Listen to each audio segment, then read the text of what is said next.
तो हेलो बच्चों, आशा करता हूँ आप सभी अच्छे होंगे। प्यारे बच्चों, हम पढ़ रहे हैं आपकी कक्षा 7वीं की गणित और पहुँचे हैं अध्याय 6 में। अध्याय 6 है घातांक। तो आज हम घातांक के बारे में पढ़ने वाले हैं बच्चों। घातांक के बारे में पढ़ेंगे, साथ में हम देखेंगे कि घात वाली सवालों को हल कैसे करते हैं। सबसे इम्पोर्टेंट बात है और इसको आपको सीखना बहुत ज़रूरी है। और घातांक को पढ़ेंगे, इसके प्रश्नावली 6.1, 6.2 उन सभी को तो हम पढ़ेंगे ही, सारे सवाल हल करेंगे ही। उससे पहले हमको ये जानना ज़रूरी है कि घातांक को कैसे हल किया जाता है, क्या रूल्स फॉलो करने पड़ते हैं, उन सबको हमको जानना ज़रूरी है। क्योंकि घातांक के सवाल ऐसे होते हैं कि आपको अगर रूल्स पता ना हो तो कैसे हल करेंगे। देखिए, ये सवाल होते हैं घातांक के। अब इसमें आप क्या करेंगे, कैसे हल करेंगे, है ना। अगर इसका रूल्स पता ना हो, देखिए यहाँ पे p के घात में ऐसे ऊपर में लगा रहता है, इसी को घात बोलते हैं, ठीक है। घातांक, घात में अंक जो होता है वही घातांक है। तो यहाँ पे देखिए 21 है, यहाँ पे p के घात में 11 है, p के घात में 21 है। पूरे ब्रैकेट बंद करने के बाद में ऊपर में 0 और घात लगा हुआ है। तो इस प्रकार के घातांक के जो सवाल होते हैं, ऐसे ऐसे सवाल मिलेंगे इस चैप्टर में। तो ये सवाल कैसे हल करना है ये हमको जानना ज़रूरी है कि इसके रूल्स क्या हैं हल करने के। बिना रूल्स के आप नहीं जान पाएंगे, है ना। तो हमको ये रूल्स सीखना बहुत ज़रूरी है। इसलिए मैंने ये चैप्टर्स पढ़ाने से पहले ये वीडियो मैं ये बना रहा हूँ ताकि आपको समझ में आए कि इसको घातांक के सवाल जो होते हैं उसको हल करने के रूल्स क्या होते हैं, है ना। तो इन रूल्स के बारे में हम आज इस वीडियो में समझेंगे, देखेंगे और पढ़ेंगे कि ये घातांक के रूल्स क्या है, क्या क्या नियम हैं। ठीक है बच्चों, तो आप वीडियो से बने रहेंगे। मैं पूरे एक एक करके सारे जितने भी रूल्स हैं घातांक को हल करने के, वो सारे रूल्स मैं एक एक करके आपको पूरे उदाहरण के साथ समझाऊंगा। कोशिश करूंगा कि आपको 100% समझ में आए। मैं अपना 100% देकर आपको कोशिश करूंगा कि आपको पूरे समझ में आए, ठीक है। तो चलिए शुरू करते हैं। आज का हमारा जो टॉपिक है घातांक को हल करने वाले नियम, ठीक है। तो चलिए मैं फर्स्ट नियम पे पहुंचता हूं। फर्स्ट रूल्स नंबर 1, ये देखिए घातांक को हल करने का रूल्स। पहला rules, x power m into X power n is equal to X power m plus n, ठीक है। x का घात m है गुणा x की घात n है बराबर x की घात m प्लस n है, ठीक है। ये है। तो इसमें क्या है कि ये जो संख्या है, ठीक है, आधार बोलते हैं एक को घातांक। तो इसमें जो संख्या है, नीचे जो लिखा है वो आधार है, ऊपर लिखा है छोटा सा वो घातांक होता है, ठीक है। तो इसमें ये जो संख्या है ना आधार, ये दोनों में अगर सेम है, दोनों संख्या सेम है और उसके साथ में गुणा हुआ हो, मान लीजिए एग्जाम्पल के रूप में ये 2 है और उसके साथ भी 2 का गुणा हुआ हो, दोनों संख्या सेम हो और इसके घात में अलग अलग हो। देखिए यहाँ पे m है, यहाँ पे n है, इसके घात में मान लीजिए 3 है, इसके घात में 2 है। तो इस नियम के अनुसार ये होगा कि ये जो आधार संख्या, इसको तो हम एक बार लिखेंगे, उसके बाद उसके घात में जितने भी होंगे वो दोनों जुड़ जाएंगे। 3 और 2 है तो ये 5 हो जाएगा, ठीक है। या आप अलग से भी कर सकते हैं, 2 का घात 3 धन 5 ऐसे भी लिख सकते हैं। सॉरी 3 धन 5 नहीं, 3 धन 2 लिख सकते हैं, ठीक है। और इसके बाद ये हो जाएगा 2 का घात 5, ठीक है। तो इस नियम का मतलब वही है कि घातांक वाले सवाल आपको ऐसे मिलेंगे, हल करने के लिए बोला जाएगा और इसका हल निकालने के लिए कहा जाएगा। तो आप कैसे हल करेंगे, तो आपको डायरेक्टली आप ऐसे भी निकाल सकते हैं, ठीक है। ऐसे भी निकाल सकते हैं कि 2 का घात 3 है, तो इसका मतलब ये होता है कि 2 का 3 बार गुणा है। ये आपने किया, उसके बाद फिर से गुणा का चिन्ह है, गुणा का चिन्ह लगाए, 2 का घात फिर 2 लगाए हैं, तो 2 का घात 2 है तो 2 का 2 बार और गुणा, टोटल मिला के हो गए 2 का 5 बार गुणा। इसको जब आप हल करते हैं तो 2 दूनी 4, 4 दूनी 8, 8 दूनी 16, 16 दूनी 32, इसके पूरे का हल आता है 32 इतने का। अगर आप इसको हल करते हैं 2 का घात 3 धन 2 बराबर 2 का घात 5 और फिर 2 का घात 5 है, इसका मतलब है कि 2 का 5 बार गुणा, 2 गुणा 2 गुणा 2 गुणा 2 गुणा 2, ये होता है 2 घात 5 का मतलब। तो यहाँ पे 5 बार जो हमने गुणा किया है, इसके बाद हम इसको जब हल करेंगे तो इसका आंसर भी ऐसे ही आएगा, ठीक है। तो ये आसान कब होगा आपके लिए, जब इसमें बड़ी संख्याओं में लगा हो, 2 का घात 11 हो और 2 का घात 13 हो, तब आपको ये इस सवालों को हल करने में सहूलियत होगी, ठीक है। इसलिए आपको रूल्स जानना ज़रूरी है। या और एक एक करके और हम सारे रूल्स हैं उसको हम देखेंगे, आप वीडियो से बने रहेंगे। ठीक है। और मैं एक चीज़ बताना भूल गया कि इससे पहले के सभी वीडियोस, अध्याय 1 से लेकर अध्याय 5 तक के सभी वीडियोस, सभी प्रश्नावली का वीडियोस आपको डिस्क्रिप्शन बॉक्स के लिंक में मिल जाएगा, वहाँ से आप देख लीजिए और लिंक को क्लिक करके, अगर नहीं देखे होंगे तो, ठीक है। बाकी हम आगे चलते हैं। तो ये है रूल्स नंबर 2, और रूल्स नंबर 2 क्या कहता है, देखिए यहाँ पे रूल्स नंबर 2 का कहना है, ये जो लिखा है इसको आपको पढ़ना भी आना चाहिए, मैं पढ़ के भी सुना रहा हूँ ताकि आप पढ़ पाएँ। x power m whole power n is equal to x power m into n, ठीक है। x का घात m पूरे का घात n बराबर x का घात m गुणा n। इस प्रकार से अगर किसी आधार संख्या पर हम लेते हैं एग्जाम्पल के रूप में 5 और उसका घात में 2 लगा है और पूरे का घात n है, मतलब m और n दोनों अलग अलग है, मतलब यहाँ पे जो घात लगी है उससे अलग हो, सेम रहेगा तो भी कोई फर्क नहीं पड़ेगा इसमें रूल्स में, ठीक है। मैं पिछले सवाल में भी जो भी बताया हूँ इसका भी मतलब वही है, अलग अलग है इनके संख्याओं तो भी आपको जोड़ना है, सेम संख्या रहेगी तो भी आपको जोड़ना है, ठीक है, वही काम करना है। तो यहाँ पे हम देखते हैं 5 का घात 2 है, पूरे का घात अगर 3 है और दिया हुआ है ना, तो क्या हो जाएगा, इन दोनों संख्याओं का इस कंडीशन में गुणा होगा। पिछले वाले सवाल में क्या था, ये दोनों जो घात हैं ये दोनों जुड़ गए हैं, कब कंडीशन में, दोनों अलग अलग संख्या के रूप में हैं और गुणा का चिन्ह है बीच में, तब जाकर इसके घात दोनों जुड़ जाएंगे। लेकिन इस कंडीशन में क्या है, एक ही संख्या है, डबल संख्या यहाँ पर नहीं है, और ये संख्या आधार संख्या के घात पर 2 है, पूरे का घात 3 है। तो ऐसे कंडीशंस में क्या होंगे कि ये जो पावर के पावर लगे हुए हैं, घात के ऊपर और घात लगा हुआ है, इन दोनों घातों का आपस में गुणा होगा, ठीक है। तो ये हो जाएगा 5 का घात 2 गुणा 3 हो जाएगा, और 2 3 6 होगा, अर्थात 5 का घात 6 इसका हल निकलेगा, और 5 का 6 बार गुणा करना पड़ेगा, जो भी आंसर आएगा, ठीक है। तो इस प्रकार का जब आपको घातांक के सवाल मिलेंगे, देख लीजिए अच्छे से इसको, है ना, एक संख्या रहेगी उसके घात है और उसके ऊपर ब्रैकेट बंद करके पूरे का घात और लगा रहेगा, तब के कंडीशन में ये आपको ऐसे हल करना है, ठीक है। ये हो गई रूल्स नंबर 2। अब हम आगे चलते हैं रूल्स नंबर 3 में। रूल्स नंबर 3 कहता है कि कोई संख्या होगी, देखिए a और b है, मतलब ये दोनों अलग अलग हैं, है ना, चर संख्या आप जानते हैं, a अलग है b अलग है। वैसे ही मान लीजिए 2 और 3 कर देते हैं, तो 2 और 3 तो ये 23 हो गई, लेकिन ये संख्या ही अलग अलग है, ठीक है।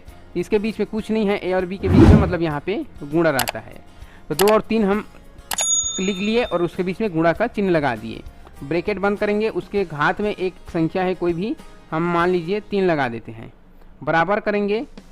तो इसका मतलब ये है, रूल्स नंबर 3 ये कहता है कि अगर ब्रैकेट के अंदर किन्हीं 2 संख्याओं का या 3 संख्याओं का आपस में गुणा हो, अलग अलग, ये 2 अलग है 3 अलग है ना, ऐसी अलग अलग संख्या का ब्रैकेट के अंदर में अगर गुणा हो और उसके घात में कोई एक घात लगा हो, तो ये घात ब्रैकेट हटेगा तो ये घात जो है वो सभी संख्याओं में लग जाएगा। हमने ब्रैकेट हटाया यहाँ पे, तो 2 के ऊपर भी घात 3 लगेगा और 3 के ऊपर भी घात 3 लगेगा। ये है इस रूल्स का मतलब। और इस प्रकार से ही आपको जब सवाल मिलेगा कि कुछ संख्याएं दिए रहेंगे, मान लीजिए 5 गुणा 2 गुणा 3 गुणा 6, इस प्रकार से कुछ संख्याएं दी हुई है, सबके घात में 2 लगा है, अब इसको आपको हल करना है। तो क्या करना है, ब्रैकेट हटेगी और ये घात जो है सभी संख्याओं में घात लग जाएगी, और इस प्रकार से आपको हल करना है रूल्स नंबर 3 के हिसाब से, ठीक है। ये है रूल्स नंबर 3। अब हम पहुंचते हैं रूल्स नंबर 4 में। आपको समझ में आ रहा है कि नहीं, है ना, ये आपको और भी एग्जाम्पल्स लेकर के समझना है कि क्यों ऐसा हो रहा है, ये तो आपको जानना जरूरी है। ऐसा होगा तो वो तो हम समझ गए, है ना, हम जान गए कि ऐसा होगा, लेकिन क्यों हो रहा है ये देखिए, मैं पहले से फिर से ये क्यों हो रहा है उसको भी आपको जानना ज़रूरी है। तो जैसे कि इसमें कोई एक ही संख्या हो और अगर इसको हम गुणा कर रहे हैं, संख्या के आधार पर पहले 3 है उसके बाद 2 है, तो पहले हमने 3 किया उसके बाद 2 किया, टोटल मिलाकर 5 हो रहे हैं, अर्थात ये जुड़ रहे हैं इनके घात, है ना। तो इसीलिए इसका टोटल मिलाकर 5 करेंगे तो भी आंसर वही आएगा। तो ये घात जुड़ रहे हैं, तो इसलिए गुणा जब चिन्ह हो, आधार सेम हो, तब घात को आपको जोड़ना है। दूसरे नंबर में क्या था कि आपस में इनका गुणा क्यों करना पड़ रहा है, फिर ब्रैकेट के अंदर अलग से घात है, ऊपर में अलग से घात 3 लगा हुआ है, तो हम इनको जोड़ेंगे क्यों, है ना, क्यों गुणा क्यों कर रहे हैं, जोड़ क्यों नहीं रहे हैं या घटा क्यों नहीं रहे हैं, उसको आपको जानना जरूरी है, वो चीज़ आपको समझना है। तो यहाँ पर इसका मतलब होता है 5 का घात 2 पूरे का घात 3, तो तो इसका मतलब यह है कि 5 का घात 2 को 3 बार गुणा है, 5 का घात 2 का 3 बार गुणा है, ब्रैकेट के ऊपर 3 लगा हुआ है, होल थ्राइस। तो इसका मतलब यह है पूरे का घात 3 का मतलब है कि इसके ब्रैकेट के अंदर जो भी है उसका 3 बार गुणा है, तो ब्रैकेट के अंदर जितना भी है उसको हमने 3 बार गुणा किया। और इसका पूरे का जब हल करते जाएंगे तो ये, या फिर आप ऐसे भी कर सकते हैं इसको, 5 का घात 2 है, इसका मतलब होता है 5 गुणा 5, ठीक है, 5 गुणा 5, और 5 गुणा 5 का होता है 5 पंचे 25, तो 25 के घात 3 भी कर सकते हैं, ऐसा 25 लिखेंगे और घात में 3 भी लगा सकते हैं, ऐसा भी हल कर सकते हैं। तो इसका जो उत्तर आएगा वो सेम आएगा जितना गुणा करने से आएगा, इसलिए गुणा कर रहे हैं। यहाँ पे देखिए 5 पंचे 25, ये भी 5 पंचे 25 और ये भी 5 पंचे 25 होगा, ठीक है। और इस प्रकार से जब हम करेंगे 2 तिया 6, और यहाँ पे भी जितना है हमने किया है आप समझते जाइएंगे, है ना। यहाँ पे 5 का घात 6 हो गया, तो हम करेंगे इसको 5 का 6 बार गुणा, 5 गुणा 5 गुणा 5, 5 गुणा 5, और जब इसको हल करते जाएंगे एक बार और होगा 5, ठीक है, 6 बार हो गए, 2 2 4 6। इसको हल करोगे आप तो 5 पंचे 25, 5 इन दोनों का 5 पंचे 25 और इन दोनों का 5 पंचे 25, ये 3 बार 25 25 आएगा, इसलिए यहाँ पे गुणा करना पड़ रहा है। अगर आप इस तरीके से भी हल करते हैं तो उत्तर वहीं पहुँचता है, यहाँ से भी हल करेंगे तो उत्तर वहीं पहुँचता है, इसलिए ब्रैकेट के अंदर जो घात है, ऊपर के घात है, इसको आपस में गुणा करना पड़ता है ताकि सवाल आसानी से हल हो, ठीक है। ये हो गई रूल्स नंबर 3 में। रूल्स नंबर 4 का मतलब है कि यहाँ पे जो गुणा है तो उसको भी सामने गुणा करके इसके घात को अलग अलग लिख लेने से भी सवाल हल होंगे, तो उसका आंसर भी वैसा ही आएगा जैसा इस तरीके से हल करेंगे। तो इसलिए यहाँ पे ब्रैकेट खोलने पर भी ये दोनों घात दोनों में लग जाएंगे, ठीक है, घात है वो दोनों आधार संख्या पर लग जाएंगे। हमारा रूल्स नंबर 4 क्या कहता है? रूल्स नंबर 4 का मतलब है कि कोई संख्या है, मान लीजिए 2 का घात, यहाँ पे मैंने लिख दिया 3, नीचे में बटे के रूप में 2 के घात लिख दिया 2, ठीक है, अलग अलग संख्या है ना, दोनों घात में अलग अलग संख्या है, यहाँ पे देखिए घात में m है, यहाँ पे n है, तो अलग अलग संख्या लिख दिया मैंने, और आधार संख्या वो सेम है, यहाँ पर भी दो यहाँ पर भी दो, तो मैंने इसको रूल्स के हिसाब से संख्या लिख लिया मैंने। और बराबर में लिखा है कि a का घात m ऋण n लिखा है, तो हमारा संख्या के हिसाब से क्या हो जाएगा, 2 की घात 3 ऋण 2 की घात 3 ऋण 2 हो जाएगी, और बराबर में क्या आ जाएगा, 2 की घात 1 आ जाएगा, और 2 का घात 1 है, मतलब घात में 1 लिखने की ज़रूरत नहीं है, ठीक है, 2 का 1 बार गुणा मतलब 2 ही रहेगा, अकेला है ना। तो इस प्रकार से आपको हल करना पड़ेगा। अब बात आती है भाई कि इसका हम ऐसे क्यों करेंगे, माइनस क्यों करेंगे? तो देखिए इसका मतलब है, पूरे का मतलब है ये a का घात m बटे a का घात n का मतलब है कि a का घात m को a के घात n से भाग देना होता है, ठीक है। कोई संख्या रहती है इस प्रकार से बटा में, तो इसका मतलब है कि 25 को 5 से भाग देना होता है, 5 एकम 5, 5 पंचे 25, और इसका आंसर 5 आता है। तो ऐसे ही कंडीशंस यहाँ पर भी है, और यहाँ पर भी हमको ये भाग करना है। तो a का घात m की जगह हमने लिया 2 का घात 3 लिया है, तो हम लिखेंगे, बीच में बटा डाल देते हैं, 2 का घात 3 का मतलब होता है 2 का 3 बार ऐसे गुणा होता है, और नीचे में 2 का घात 2 का मतलब है 2 का 2 बार गुणा होता है, ठीक है। जब आप इसको हल करेंगे तो क्या मिलेगा, ये 2 और ये 2 आपस में कटेंगे, फिर ये 2 और ये 2 आपस में कटेंगे, 1 2 बच जाएगा। तो ऊपर में 3 था, नीचे में 2 था, तो 3 में से 2 कट गए, मतलब 3 में से 2 घट गए, है ना, कट गए, कम हो गए, और बचा 1। तो यहाँ पे कम हो रहे हैं, कटने वाली स्थिति आ रही, भाग हो रही है ना, तो भाग हो जा रहे हैं, कम हो रहे हैं, इसलिए हमको यहाँ पे कम करना पड़ रहा है, घटाना पड़ रहा है, इसमें जोड़ना या गुणा करना नहीं हो रहा है, ठीक है। इसलिए तो क्यों का जवाब यही है कि जो भाग वाले सवाल होते हैं उसमें आपस में कटने से ये घातों की संख्या कम हो जाती है, ठीक है। जैसे 2 का घात 3 बार था तो हमने 3 बार इसका गुणा किया था, और 2 का घात 2 है तो 2 बार किए थे नीचे में, है ना, यहाँ पे नीचे में, और इन दोनों को जब हम कटाएंगे 2 बार कम हो रहा है, इसलिए माइनस करना पड़ता है। इस प्रकार भाग के सवाल होते हैं घातांक में। तो फिर रूल्स नंबर 4 है। रूल्स नंबर 5 देखिए, रूल्स नंबर 5 कहता है कि कोई संख्या घात हो, मान लीजिए 25 का घात 0 हो, तो उसका हमेशा या 25 रहे या 25,000 रहे या 25 लाख रहे, अगर किसी संख्या के घात में 0 होगा तो उसका आंसर आएगा हमेशा 1। ये आपको ध्यान में रखना है, इम्पोर्टेंट बात, ठीक है। तो यहाँ पे अब ये घात में 0 कैसे आएगा, ठीक है। ये घात में 0 तभी आएगा जब इसकी आप कंडीशंस को समझिए। मान लीजिए कोई संख्या, दो सेम संख्या है, 2 की घात 5 और नीचे में बटे के रूप में 2 की घात 5 और है, तब ये क्या होगा, मैंने अभी आपको बताया है रूल्स 4 के हिसाब से। रूल्स 4 में कहता है कि ये घात बटे के रूप में जब हो कोई घातांक के सवाल, तो उसको हम लिखेंगे और उसके घात को हम घटा देते हैं, ये हो जाएगा 5 ऋण 5। और इस कंडीशन में 5 में 5 घटाने पर 0 आता है, तो 2 का घात हो जाएगा 0। और किसी भी संख्या के घात में अगर 0 आएगा तो रूल्स नंबर 5 कहता है किसी संख्या के घात में 0 आएगा तो उसका उत्तर हमेशा 1 आएगा। ये है रूल्स नंबर 5। तो इस प्रकार के जब आपको सवाल मिलेंगे, रूल्स को आप जानते रहेंगे तभी तो हल कर पाएंगे, है ना। मान लीजिए यहाँ पे दिया कि 273 का घात 11 और यहाँ पे भी दिया 273 का घात 11, इसका उत्तर क्या आएगा, 1 आएगा, है ना। क्योंकि 273 लिखेंगे और घात का 11 ऋण 11 करेंगे तो क्या आ जाएगा 273 और 11 में से 11 घटाएंगे तो 0, तो 273 का घात 0 इक्वल टू 1, ठीक है।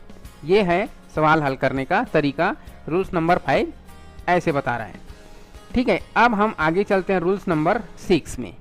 रूल्स नंबर 6 का कहना है कि जब कोई संख्या इस प्रकार से भाग के रूप में हो, तो अगर उसका हमको अंश या हर हटाना है या घात वाली, क्योंकि ऊपर में घात नहीं लगा है, ऊपर में घात नहीं लगा है, और इस कंडीशंस में जब हम घात वाली संख्या को हल करने के लिए जाएंगे, मान लीजिए यहाँ पे लिखा हो 1/5 का घात 2 लिखा हो, और ऐसे कंडीशंस में जब हमको इसको हल करना पड़ेगा तो आगे के जो हमारा हल करने का तरीका रहेगा, कैसे निकालेंगे हल, तो ये हो जाएगा, आधार को लिखेंगे 5 को और उसके घात को भी लिखेंगे 2 को, और इस घात में लग जाएगा ऋण, और ऊपर का जो अंश है वो हट जाएगा, तो अंश के हटने से यहाँ पे माइनस लगेगी, ठीक है। तो ये आपको ध्यान में रखना है। या फिर ऐसे भी हो सकता है कि घात में आपको ऋण लगा हुआ मिले, तो हमेशा क्या हो जाएगा, इसका जो चिन्ह है वो परिवर्तन हो जाएगा। अगर यहाँ पे धन है तो घात में ऋण लगेगी, अगर यहाँ पे ऋण रहेगी तो घात में धन लग जाएगी। यहाँ पे देखिए घात में धन लग गई है, ठीक है।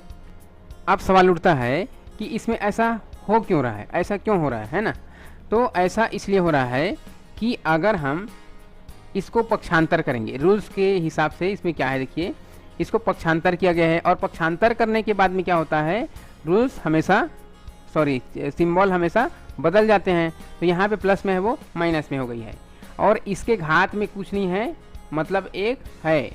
तो इसमें क्या हुआ है, टोटल क्या हुआ है, पूरा ये हुआ है कि इसमें जो अंश था उसको अंश को हर के स्थान पर लाया गया है, और इसमें जो भी हर है उसको अंश के स्थान पर ले जाया गया है, और घात 2 लगाया गया है, लेकिन ये प्लस में इसको माइनस में परिवर्तित कर दिया गया है, ठीक है। इस प्रकार से इसमें हल करना है आपको, ठीक है। तो ये रहे बच्चों घातांक को हल करने के लिए जितने भी आवश्यक रूल्स हैं वो सभी रूल्स मैंने आपको समझा दिया है। तो आगे हम पढ़ेंगे प्रश्नावली 6.1, जिसमें हम अगर ज़रूरत पड़ेगी, इस प्रकार के सवाल मिलेंगे तो ये सारे रूल्स का हम वहाँ पे यूज़ करेंगे। प्रश्नावली 6.1 में, 6.2 में आपको ज़्यादा ज़रूरत पड़ेगी, ठीक है, तो वहाँ पे हम हल करेंगे। तो आज के लिए बस इतना ही बच्चों, आप वीडियो से बने रहें, इसके लिए आपको थैंक यू सो मच।